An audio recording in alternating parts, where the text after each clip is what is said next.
Estamos lançando mais uma edição do Índice de Preços IPC-IEP, calculado pelo Centro de Estudos e Pesquisas Econômicas da URGS, pertencente à Faculdade de Ciências Econômicas da URGS. Meu nome é Alessandro Advebar, eu sou diretor do IEP e professor da Faculdade de Ciências Econômicas, e comigo está o economista Everson Vieira dos Santos, que é o coordenador do cálculo do índice. A gente vai fazer a apresentação do valor do Índice de Preços referência a julho de 2021. Tudo bom, Everson? Tudo bom, professor Alessandro? Tudo bem? Tudo Mais ótimo. um prazer para a gente conversar sobre o nosso indicador econômico aí, né? Então, vamos dar o recado sobre ele. Vamos lá, então. Vamos nessa.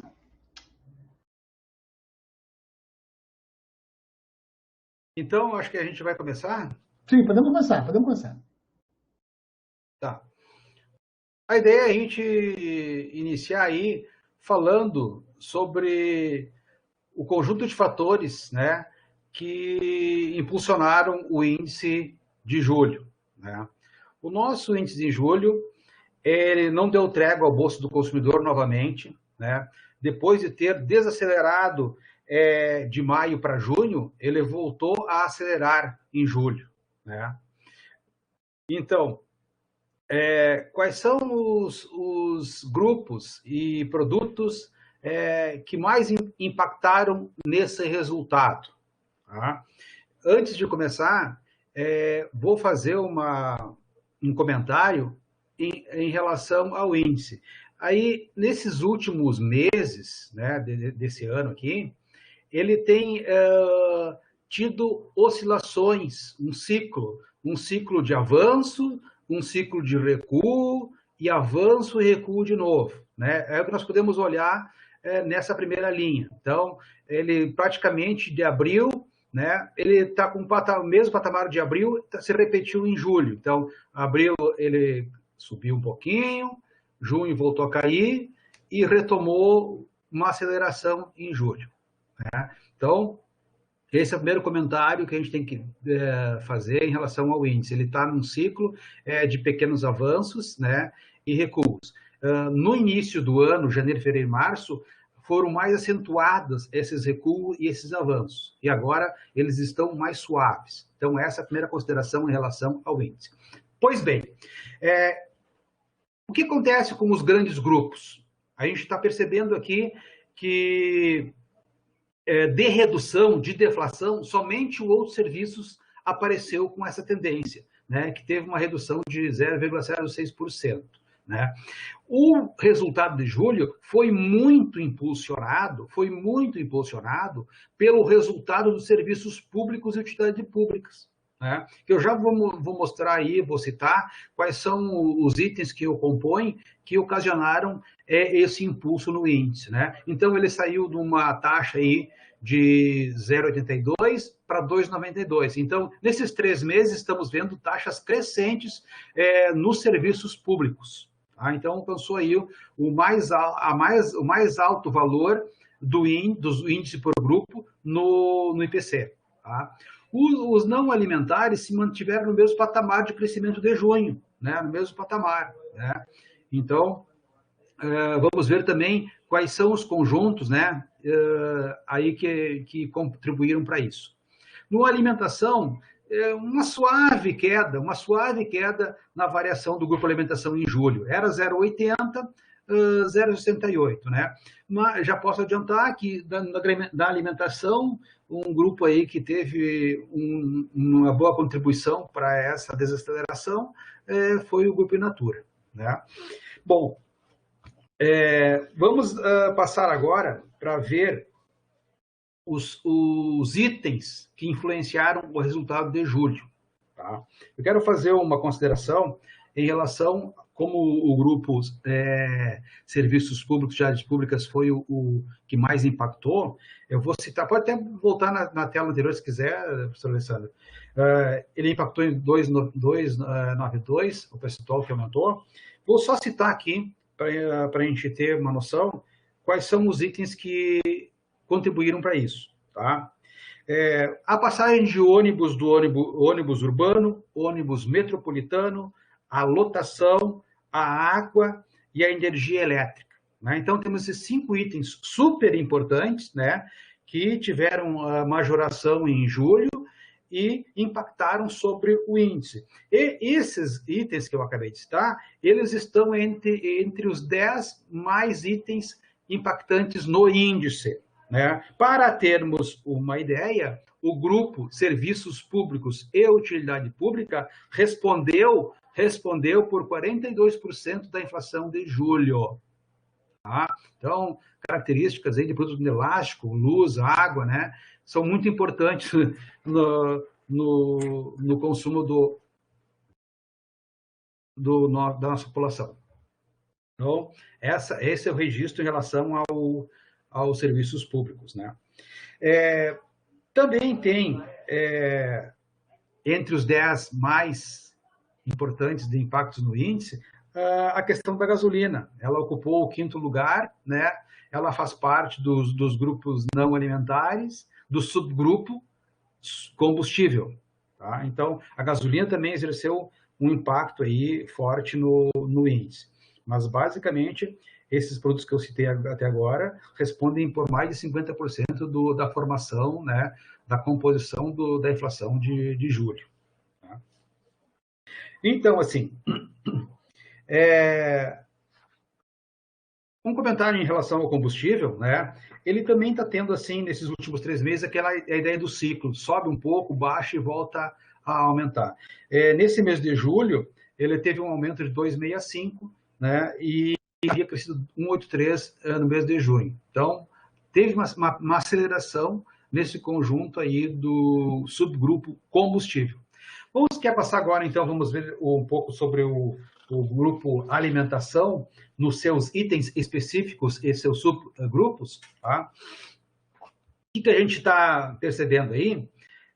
Aquele quadro que nos mostra, de uma maneira mais detalhada, o comportamento de itens que levaram ao resultado que acabamos de falar da alimentação. Né? O grupo, dentro de casa, no domicílio, né, ele deu uma recuadinha de 0,73, como a gente pode ver na tabela, para 0,64. Não é uma coisa muito acentuada, é muito pouco. E, na verdade, o que tem ajudado, apesar de ser pouco, é o resultado do Grupo Inatura, que já 2 meses consecutivos praticamente marca a mesma taxa de deflação, em torno de 2,5%, né? Isso é importante, porque é um grupo, então os hortifrutigranjeiros, né? Dá para o consumidor aproveitar essa promoção, essa redução de preço, né? E trocar alguns produtos aí, né, que têm preços mais caros por esses que estão baixando, né? Porque isso realmente aconteceu em junho e julho, tá? Então isso é uma questão que tem que ser ressaltada. Por outro lado, gostaríamos de fazer esse comentário em relação ao grupo semi-elaborados, mas não conseguimos fazer nessa mesma proporção. Houve um recuo, né? Houve um recuo na variação do semi-elaborados, 1,54, havia marcado 2,29. Se a gente olhar desde março, né, ou de abril, ele está num processo de taxas decrescentes, né? Espera-se que no próximo mês de agosto essa tendência continue. Por quê? Porque nesse grupo estão presentes todos os cortes de carne bovina, suína, frango, né? Portanto, isso é importante para o consumo da população. Então, na verdade, as carnes é um produto que tem impactado muito fortemente sobre o índice, né? Eu cheguei a mencionar, mas depois eu menciono em relação aos cortes de carne, tá? Mas, assim, as carnes têm impactado muito forte e têm impactado não só nesse mês, ela tem, desde o final do ano passado, ela tem apresentado reajustes muito fortes, né? Dá para ver pelos resultados aí apresentados nas variações desse grupo, né? Bom, produto industrializado, né, ele teve o que teve mais crescimento em julho em relação a junho, né, 1,40. Era 1,06, tá? Então, aqui tu tens a questão do arroz, feijão, essas coisas assim. Então, esse é um grupo que avançou no seu crescimento, né?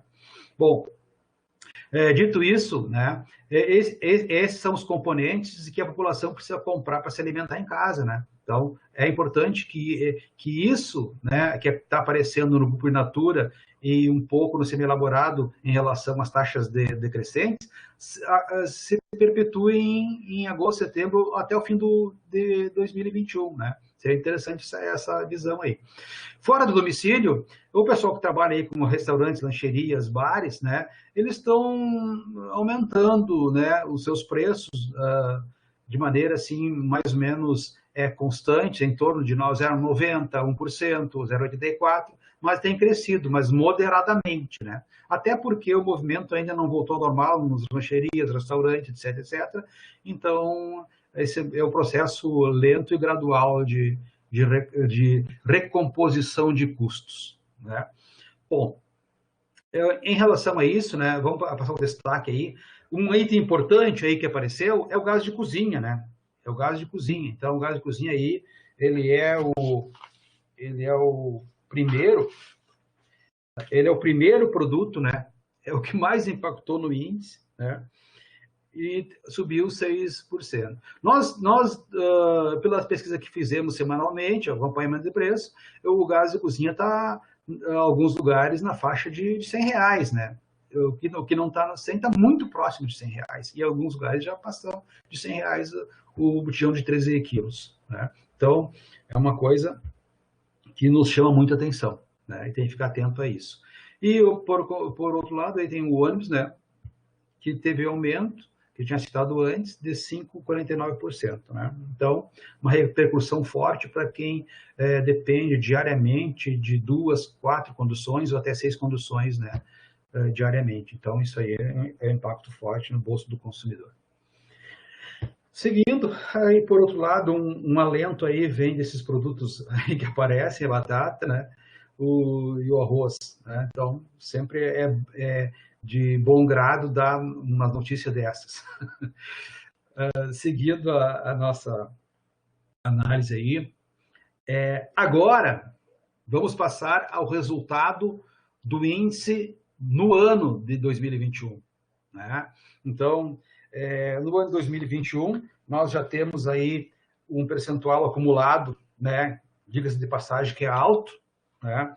O que nos impõe uma inflação média mensal de 0,66 ao mês, né, mensal, como falei, que é considerado um nível alto, né? Se fizermos um comparativo, né, em 2020, nessa época aí estava para o mesmo período, 2,51, né, acumulado. E a inflação média 0,35. Muito menos, né? Foi bem ali 3, 4 meses após o início da pandemia. Né? Bom, essa tabela nos mostra o que é importante em relação aos impactos na inflação. Vem da onde? Pelos resultados aí, o grupo alimentação aí e o não alimentares são os grupos que têm mantido, são responsáveis pela manutenção da inflação em altos níveis. Né? Então, isso fica bem claro, principalmente quando a gente mostra o acumulado do ano dos outros grupos. Né? 5,54 de serviços públicos, que só aconteceu esse valor por causa do resultado de julho. Né? De julho. Então, até antes, a gente vê até deflações em abril ali. Tá? Então, é importante ver. E os outros serviços, valor muito baixo, 1,05. Né? Então, a gente tem aí os dois grupos primeiros, alimentação e não alimentares, com um patamar de 25% acima do resultado da inflação. Então, realmente, eles estão puxando a inflação e a mantendo num nível mais elevado. Né? Então, acho que tem que ficar esse registro aí. Né? Bom, vamos ver se eu tenho mais alguma coisa para os... Tem subgrupos acumulados no ano sobre alimentação e subgrupos? Isso, vamos falar em relação a isso. Pessoal, chama muita atenção o resultado dos semi-elaborados, né? Mais do que o dobro do resultado da alimentação. Né? E, como eu havia mencionado no início, aqui estão as carnes. Né? Com certeza, né, mais da metade dessa inflação gerada aí, desse percentual, é resultado do aumento das carnes. Né? Aí são vários cortes, né, mas a carne ainda se mantém num patamar de preço muito elevado. Muito elevado. Né? Os demais grupos, né? Os demais grupos aí, o domicílio praticamente é o que replica o valor da alimentação, né? Faz o mesmo valor. E o in natura, que tem esse componente aí de duas deflações que eu acabei citando antes e que acaba repercutindo no acumulado do ano, né? Então nós temos aí o único subgrupo, né, que está salvando um pouco, né, a hora do consumidor ir no mercado e escolher alguns itens para comprar, né? Então, com deflação de um pouco mais de 3%. Né? Então, isso é uma questão importante e tem que ficar atento, porque isso pode dar um alívio no bolso do consumidor na hora de comprar. Né? E fora do domicílio, está com 5%, né? Que é metade da inflação. Bom, em relação aos 12 meses, tá? Né? O nosso IPC fechou com 10,83%, só vou mudar minha folha aqui, e ele ficou ligeiramente acima do valor, deixa eu só achar aqui o valor certinho, dos 12 meses imediatamente anteriores, era 10,73, né? Pouca coisa acima, mas ficou acima. Né? Então, uma tendência boa é quando a gente começa de forma consecutiva verificar que os 12 meses estão começando a ficar menor do que o imediatamente anterior. Então, aí a gente começa a ficar mais feliz em dar essas notícias, né? Então, por enquanto, eles ainda não aconteceu. Bom, e o que puxou esses 12 meses da inflação aí do nosso IPC? Né? Aquilo que nós estamos falando repetitivamente, né? A questão da alimentação, a inflação está sendo puxada pelo grupo alimentação, principalmente o grupo semi-elaborados industrializados, né? E que chega ao patamar aí de 15% de aumento nos 12 meses. É um valor muito expressivo. E de forma semelhante, temos os grupos não alimentares com quase 14% de crescimento. Né? Em relação aos serviços públicos, o resultado esse basicamente ficou mais efetivo, aí, mais alto, por causa do aumento de julho, desses 5 componentes que eu acabei de citar anteriormente, né? Que são importantes, né, na relação de consumo diário. Bom, e outros serviços com 1%. Né? Então, aí nos proporciona uma visão geral aí de quais grupos, quais componentes, quais os produtos. Eu sugiro para as pessoas que querem conhecer melhor quais são os produtos que estão impulsionando o índice, olhar no nosso boletim de forma detalhada, porque lá aparece esses grupos que eu falei, os subgrupos, e dentro dos subgrupos aparecem todos os itens com suas variações mensais, bem como suas variações no ano, até o momento que é divulgado o índice. Por exemplo, agora, julho. Então, tu consegue perceber efetivamente qual é o percentual de aumento de cada produto, de cada item, bem como sua contribuição no índice, na formação da inflação. Tá? Acho que seria isso em relação ao... Quem quer conhecer melhor, pode nos perguntar, a gente pode mandar por e-mail, nos chamar, a gente informa. Tem no site disponível também o boletim econômico, que é a nossa produção, né, mensal, com todos esses resultados aí, que a gente faz uma breve apresentação aqui. Bom, o sexto. Para fechar, né? Fechar. Vamos passar para o nosso cesto básico aí. Tá? O cesto básico, né? Eu fiz um levantamento aí do cesto básico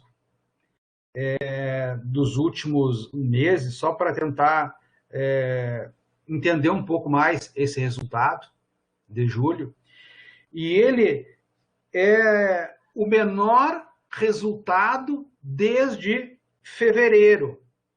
Isso significa o seguinte, que está se apurando taxas decrescentes nos resultados de variação do cesto básico. Né? Não que eu estou dizendo que é um valor pequeno, né? 1,18. Ainda acho muito elevado, mas ele é o menor desde fevereiro. Tá? Em janeiro havia crescido 0,77%. Então, daí o padrão de comparação. Né? Então, essa tendência nos dá um alento, nos mostra que realmente o aumento de preço vem recuando um pouco, né? Vem recuando, não quer dizer que não está acontecendo, né? Mas está dando um recuo. Tá? Bom, em relação aos produtos, nós percebemos que 70%, então aí chama atenção, 70% dos itens que participam do cesto básico tiveram majoração de preço. Né? Isso é um fato importante, né? O que se espera é que esse quadro mude, né? Que isso baixe bem esse percentual em relação ao 100%. Né? Esperamos que voltemos àquele tempo que a gente tinha 30%, 20% dos produtos crescendo e não 70% de preço crescendo. Né? Bom, então essa aqui. O que impactou mais no resultado de julho do cesto básico? Né? A carne bovina. Né? A carne bovina, ela foi a campeã. Eu até fiz uma anotação assim, ela liderou o ranking em julho, ela havia liderado o ranking em março, abril e junho. Né? Em maio, ela havia ocupado a segunda colocação. Então, ela sempre está nos primeiros lugares de impacto em relação ao resultado do índice. Né? Então, isso é um produto que é muito apreciado pelo gaúcho e o que estamos assistindo é que as pessoas estão consumindo menos carne, comprando menos carne. A gente vai nos mercados, acompanha as mídias, acompanha a pesquisa e, às vezes, a gente fica atento a esses comentários dos consumidores e isso efetivamente está acontecendo. O gaúcho está consumindo menos carne, tá? Em função desses aumentos consecutivos aí. Tá? Depois, logo em seguida, vem o gás de cozinha, o leite, o óleo de soja e o pãozinho. Tá? Então, são esses produtos que impactaram aí no cesto básico. Só para fechar aqui, ele teve, já nesse ano, o cesto já aumentou monetariamente nesse ano, R$ 112 aproximadamente, o que corresponde a quase 12% de aumento. Né? Então, são percentuais elevados, que chamam muita atenção. Né? Acho que seria isso em relação ao cesto. Perfeito, perfeito. Eu vou fazer só um comentário, que eu acho que tem essas tendências que a gente apresentou hoje, elas mostram algumas dinâmicas que a gente tem que acompanhar. Né? Por um lado, uma coisa que já estava no radar, que a gente até comentou em outras edições do Boletim Econômico, da divulgação, era essa, digamos assim, uma certa estabilização do preço dos alimentos. Né? Alguns índices já mostravam que essa tendência da desaceleração desses preços, né? E parece que uma coisa que está um pouco se colocando, é interessante essa informação que o Everson nos traz também do cesto básico, né? Ou seja, o índice está aparentemente crescendo menos em função disso. Por outro lado, tem três movimentos que me parece que a gente tem que acompanhar. O primeiro é saber se esse volume de atualização das tarifas públicas, né, se é um fenômeno que tende a ser pontual, né? Evidentemente a gente não espera, na medida que mês passado se aumentou o preço da passagem, não vai aumentar de novo no mês seguinte, né? É um preço monitorado, é um preço controlado, então provavelmente não vamos ter assim, talvez isso aí se estabilize. Agora, tem duas coisas que a gente tem que estar bastante atento. Um é a energia, né, energia elétrica, ou seja, o fato que a energia elétrica está subindo, isso além do custo direto do consumidor, também pode implicar aumento de custo e repasse, né? O custo aumenta para o produtor e ele repassa, é uma coisa que a gente está atento. E outra questão que é interessante, porque não está acontecendo muito rapidamente, mas é que se espera um ajuste no preço dos serviços, né? O Everson comentou ali o aumento na alimentação fora do domicílio, mas ainda não aconteceu, né? E provavelmente ainda não aconteceu porque justamente aquilo que o Everson apontou, a gente não voltou ainda da pandemia. Ou seja, a gente não retomou ainda as atividades normais, o que impede assim um certo repasse. Por quê? Porque provavelmente em termos de preços relativos, o setor de serviços provavelmente vai querer recuperar um pouco seus preços, comparando com os preços dos demais setores que aumentaram ao longo do último ano, enquanto o setor de serviços não aumentou, né? Só que isso é uma coisa para a gente acompanhar nos próximos meses. Mas acho que, não sei, Everson, mas parece que... Eu acho que isso vai acontecer, porque os aumentos deles são muito, muito menores que os demais grupos, né? E, na verdade, se constitui um custo de produção para alguns, né? Exato. E a grande questão é essa, né? Em que medida isso vai acontecer? Já vi colegas discutindo a velocidade, né? Alguns achando que ia ser mais rápido, outros colegas achando que a velocidade vai ser mais lenta disso, não vai ser tão grande em função da alta taxa de desemprego, né? Da própria situação de crise econômica que a gente vive. É uma questão para a gente acompanhar. Mas eu acho que a gente fizesse um bom mapeamento, Everson, uma ótima descrição do nosso índice. E esse impacto aí que teve desses produtos que você citaste, a lotação, o ônibus metropolitano, o ônibus urbano, né, a água, são produtos que aumentam geralmente uma vez por mês. Então, a partir dos outros meses, não vamos sentir esses efeitos, né? E, na verdade, cairia aí em 40% a inflação. Sim. Eu acho, né? Me parece que a tendência é essa. A gente não vai ver mais aquela aceleração que a gente viu antes, mas evidentemente que é uma hipótese que a gente tem que confirmar os dados. A pesquisa é fundamental, né? Pesquisa e verificar o que os dados colocam, que vai nos responder para nós essas questões. Chamar a atenção que o nosso link do Instituto aqui, né? O link do nosso índice, onde vocês encontram as informações, o boletim completo, como a Everson comentou, com todos os itens, os bens que são apurados, está lá no nosso link do IEP, no site da URGS. E a nossa ficha técnica, né, com a sempre colaboração do professor Sabino, o Everson na coordenação, a economista Thaís Santana da Rosa, a estatística Nelly Torres Venturini, a assistente de administração Luci Lucas Coutinho, os pesquisadores Marcelo Noide, Norberto Lourenço de Souza e nossos bolsistas, né, Juliana, Paula, Vanessa, William, o Anderson, que a gente tem que colocar aqui, e os demais bolsistas que têm nos colaborado nas várias frentes do IEP. Te agradeço a atenção a todos. Obrigado, Everson. Acho que foi. Obrigado, agradeço a atenção também. E a gente se encontra mês que vem com mais um informativo IEP. Até lá.